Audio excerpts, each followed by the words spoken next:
Welcome to Kassidee Training. In this video we're going to have a look at the client resource, staff resource and the service provider and what we need to add to those so that you can do the Disability Services Minimum Dataset Reports, or the ADACT report. So let's start with the client resource. In the client resource there's been a number of fields that need to be filled in that are specific to the ADACT reporting, and the first tab that contains those is the client tab. So you've got to add the living arrangements, residential settings, the labour force status, the individual fund status, the client weight, the ADACT consent, that's whether or not they consent to their information being sent, and the carer allowance.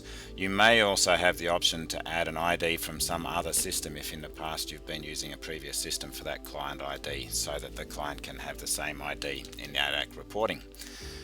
Now, there's also a number of related resources that need to be set up for a client, and the first of those is the carer. If they have a carer, of course. If they don't, you don't need to have one here. So there's your carer resource type, and we've got an example of a carer already added in there, and that will then be used in the ADACT reporting.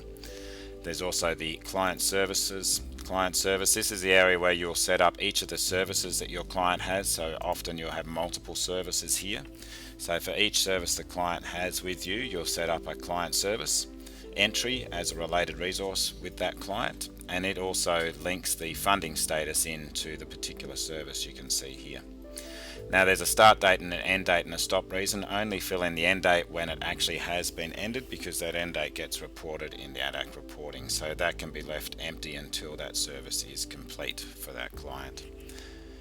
And the last thing that also needs to be added as a related resource is the support needs. This is typically just one record, and it shows a predefined set of support areas where you can then select what level of support you need for the client needs for each one of those areas. So they're the sections of the client resource type and the related resources you need. Let's now have a look at the staff resource type.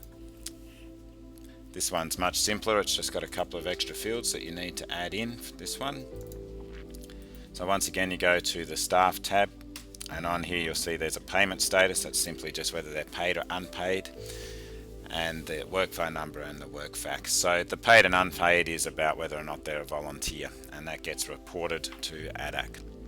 And the last section that you need to fill in, that we'll talk about in this video, is the service provider. So let's just open that up now. This is simply a definition of your organisation. This is where you store your organisation information, so you'd have just the name of your organisation there, and the funded agency ID, that's an ID that you've been given that's unique to your organisation. This collection end date then needs to be changed each time you run the report. That'll get changed, so it'll be the end of the current 3-month cycle. So once you've got those filled in, and we've got a video that's already talked about the funded program, you've fairly much set up your environment and you're ready to run. And then at the end of each 3-month period you can run the IRM report, which we'll show you in another video shortly, and that then becomes your ADACT reporting.